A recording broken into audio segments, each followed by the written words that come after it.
Okay. We're on movie mode. Finished work. Camera's a little askew. Thinking that I want to do my 10-minute vlogging. So, hit play. Put the camera on, and the time continues. And now, this is being captured. Sucked up in some sense to be spit out later. Always the trippy thing. I've been thinking today a lot of my thoughts have been coming back to the wild spectrum of maturity of the of all the individuals around me, and then within the sub-personalities within myself. That spectrum of maturity, it's almost absurd, the difference between the subtle interior transformation of the beings, of you, the beings, reaction and internal energetic reaction and response to itself relative to the environment, right? So here you are in the world, reaction's coming, you don't know what's coming next, the next thought, the next feeling, the next thing, and you navigate that with whatever powers of survival and enculturation have made it your way, and so to witness how internal energetic reactions to the world immediately seem to bubble out in behavior, or are internally processed. That somewhere in that space of Frankelian freedom, it's this unbelievably giant, vast gulf. And to choose to aim at the rarefied air of the kinds of maturity that I'm capable of, which unfortunately is really mature, but also really grounded in uncertainty enough that it's that for me the increase in mature reactions comes with a very gritty internal acceptance of the energetics, because everything happens inside very quickly, and it's like the more layers of spiritual and intellectual processing that happen in between the event and the being's reaction to the event. What am I saying? I don't know what I'm saying. I lost my train of thought. Oh well, I got distracted and self-aware, and it reminds me when I get near to stuff like that, it reminds me that this is like really pressing on something that is dharmetic in its, Taometic in its inability to be articulated, and that its being, its ontology, is wrapped up in its inability to be articulated. So, right, that which can be pointed at is not the Tao. That which can be spoken of is not the Tao. That which can be something that just, it's so juicy. It's so right. The Tao. Alright, I'm going to read some more Ant, and then maybe just noodle around the guitar a little bit, and we'll call that the Meta Dojo.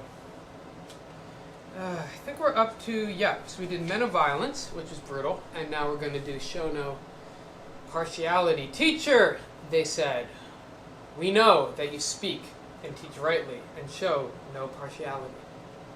I'm just going to add I'm in a fun and bubbly mood.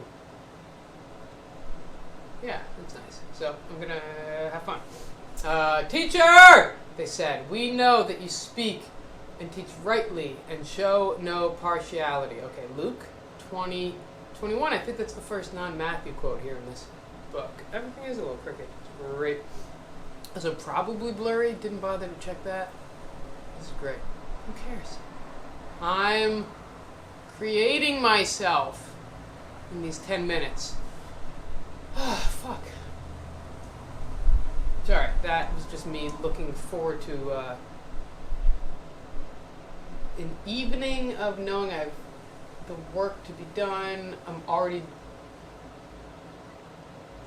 disappointed that I didn't reject the world's attempts to give me tobacco more, so I've got cigarettes which I can mix in with the weed and roll up into spliffs.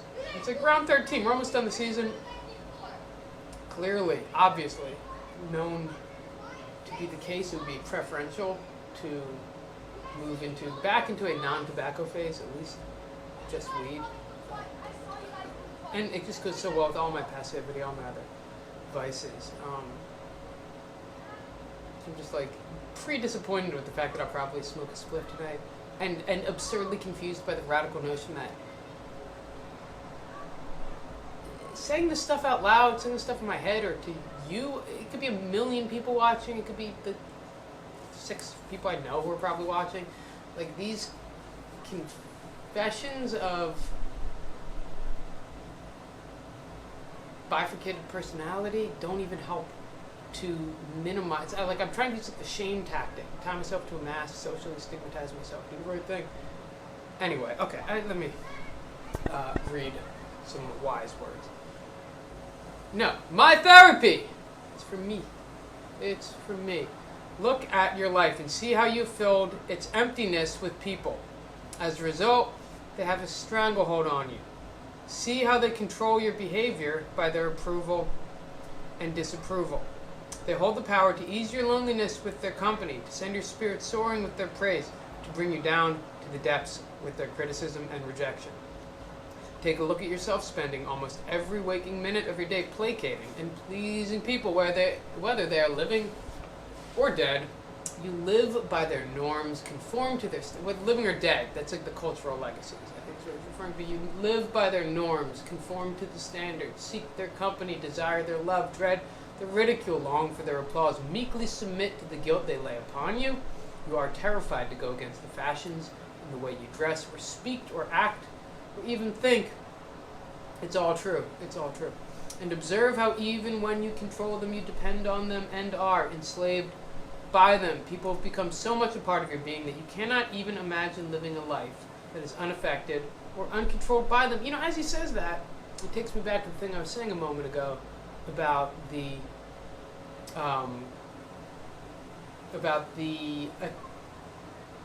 attempts at, I don't know how to put it.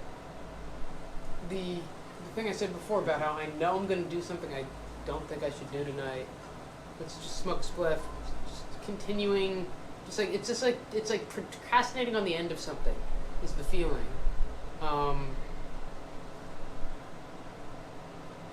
And for me, the notion of no, it's not true. I do care perfectly intimately what the world thinks of me, and it is the case that should I use Odyssean trap methods to, like if I texted 10 people, it's like, hey, I'm trying to not smoke a spliff. Text me tomorrow and make sure I didn't do it, and I won't lie. Like, that would definitely cause me to not smoke a spliff tonight. But this sort of, like, confession, I guess, doesn't do it for me. Oh, because you're so beautiful, and I genuinely sense your deep lack of judgment of me. In the same way I don't judge myself, I recognize the immutability of the past, and that judgments are,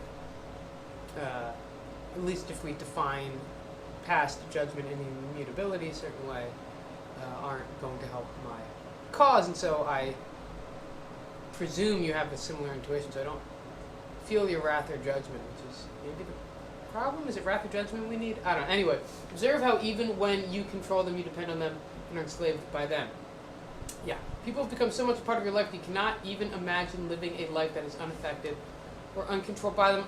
Did I fucking read this? I will kill the world!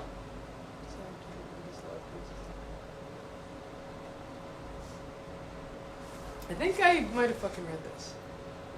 Oh well, I'm going to read it again with today's attitude. And observe how, because this is something you read daily if you have any wisdom. Okay, people have become so much part of your being that you cannot even imagine living a life that is unaffected. Or uncontrolled by them. As a matter of fact, they have convinced you that if you ever broke free of them, you would become an island, solitary, bleak, unloving. But the exact opposite is true. How can you love someone whom you are a slave to? How can you love someone whom you cannot live without? You can only desire, need, depend, and fear to be controlled. Love is to be found only in fearlessness and freedom. How do you achieve this freedom? By means of a two-pronged attack. Hiya! On your dependency and slavery. First, awareness. It is next to impossible to be dependent, to be a slave when one is constantly observing the follies of one's dependence. But awareness may not be enough for a person whose addiction is people.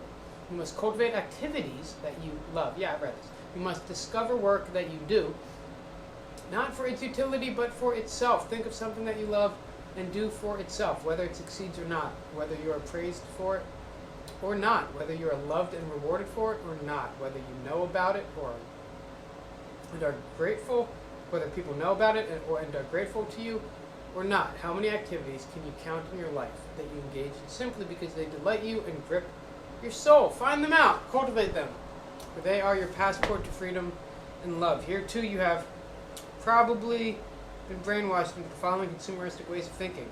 To enjoy a poem or a landscape or a piece of music seems a waste of time. You must produce a poem or a composition or a work of art. Even to produce it is of little value in and of itself. Your work must be known. What is good if no one ever knows it? This is actually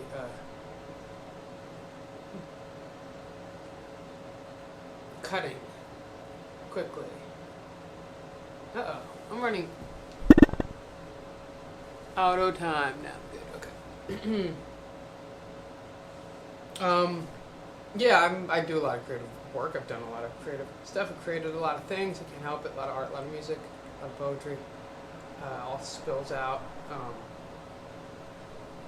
And then I've been not sharing it particularly, not selling it, not marketing it, not pressing unto the world for a response. Well, not hiding it necessarily. Anyway, I've done this work for its own purpose, domino. Actually, for me, I think I need the opposite advice because it's important for me to share what I've done, I think. Or maybe DeMillo's telling me what I need to hear. Maybe don't worry about it. I mean, geez, I think if I got hit by a car tomorrow and was lying on the street and wasn't in too much pain, one of my big dying regrets might be the not having had recorded the music, simply because I've gotten such an unfathomable amount of connection and joy from listening to the music of those I love, and I love my own songs just as much as I love the songs of other songwriters I love. And to not have had taken the time to have delicately put them out in the world and recorded material, I feel like is not. It's like, look, the printed distribution dictates that most art doesn't make it to, the winners win bigly. And so it's not too likely that this would affect all the many consciousnesses in the same way I'm going to be Elliott Smith one day. It's not likely, and that's okay. There's a trillion Elliott Smiths that I never heard of, and probably really sad to not have heard their songs. But I should put myself in a position that if I get that old early demise thing going on, I've at least given the world a chance to hear the stuff, but it's so hard to do it. It's so painful to crack the kettle of a bear while trying to move the stars to pity. Yeah, broken record. All right. Road to mysticism and reality does not pass through the world of people. One more time. The royal road to mysticism and reality does not pass through the world of people. Then, you're talking to a camera alone in a room. the hungry cat vying for your attention.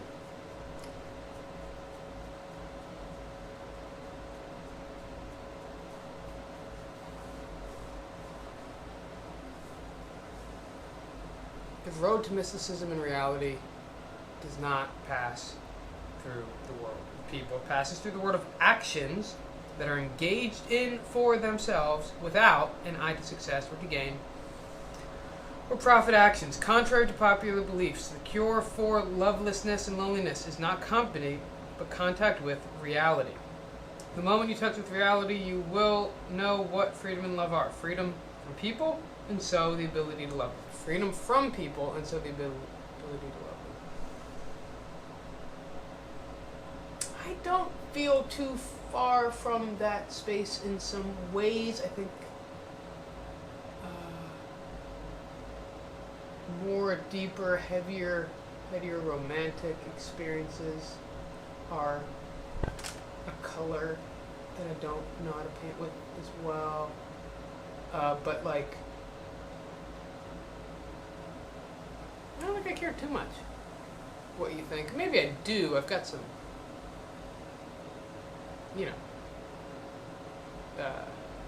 more unusual potential confessions that I could have made if I really didn't care, I suppose. But it doesn't feel like those confessions are refrained from for lack of caring. It's actually a little bit more out of prudence and care and concern for emotional and energetic well-being. I could tell you something, but I think it would just confuse you. More than...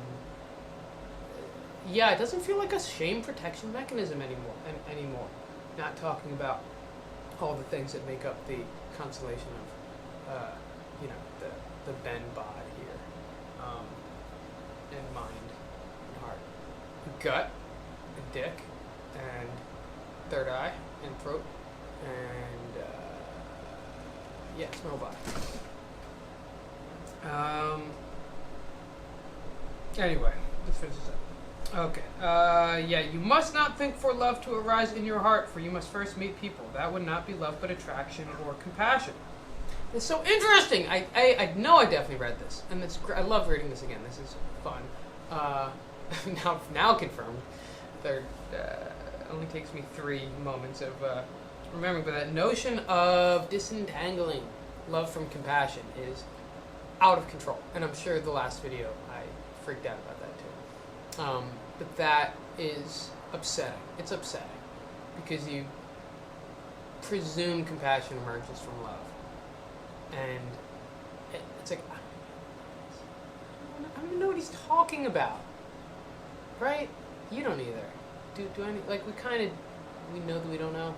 Some of us, some of you know. I might know a tiny bit, but I know that I don't know. I can't, look, it's not that I don't know, it's that most of the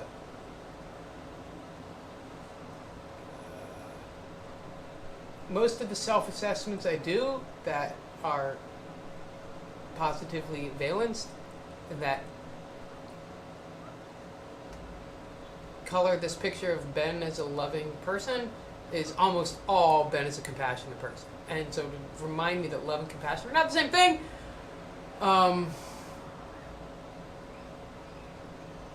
it hurts. I hate words. It's just we're useless, meaningless, all of this, stupid.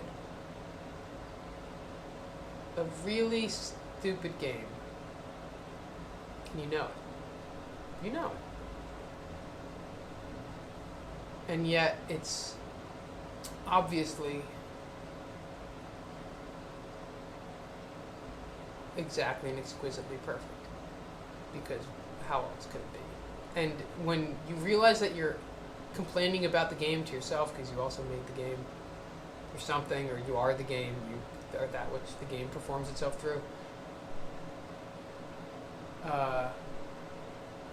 Changes the color when that's sensed through, because part of the game is the knowing that you made the game, but it's not a game unless you know you made the game, but you can't know you made the game when you're in the game. So there's a bunch of, it's a circle, but because time's linear, we can't see we experience time as linear. As we don't experience time. We experience the present now moment, and we have memory and expectation, which give us the illusion of experiencing the past and the future, which do have some useful conceptual differences. What was I saying? Sit still. Right, the circle line thing. We're at the nugget of a crunchy abstraction, and I want to get there. Game. Everything's perfect. Everything's miserable. Staring at the camera. There's no time. There's no. Right. Yeah. It all fits, but it doesn't fit. Yeah. You think in a line, to use that metaphor, because time's going in one way, and at some point you realize that you've thought yourself back around, and that it all fits really neatly, but that all that fits really neatly is too much to be held in this linear space. Like you have to go forward, and yet you still have to get your thinking to come back to where it needs to be. This is some of the best feeling words around some of these mystical and psychedelic ideas that I've at least experienced. So that's cool. Feels good to get near that. Okay, we're really close to the end, and I'm way over time. Here we go. I'm just going to reread some more. You must not think for love to arise in your heart. You must first... Right, that was the line. Yeah. Okay, you must not think for love to arise in your heart. You must first meet people. That would not be love, but attraction and compassion. Right? Okay, I don't rant. Rather, it is long love that first springs in the heart through your contact with the real, capital R, not love for any particular person or thing, but the reality of love, an attitude, a disposition of love. This love then radiates outward to the world of things and persons. If you desire this love to exist in your life, then you must break loose from your inward dependence on people, by becoming aware of it, by engaging in activities that you love to do for themselves.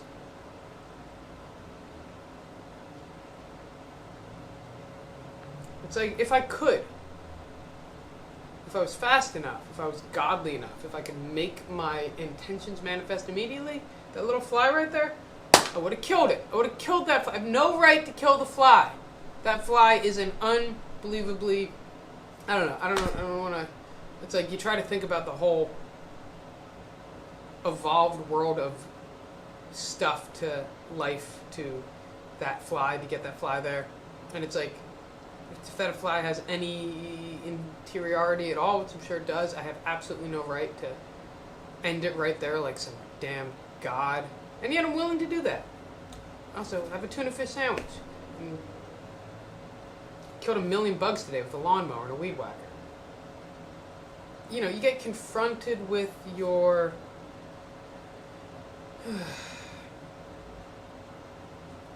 You're confronted with your just absolute and perfect hypocrisy, the deep sinning nature at your sweet and crunchy core. And once again, forgot what I was saying. Okay. Let's play some music. Cat, what are you doing? Play some, yeah.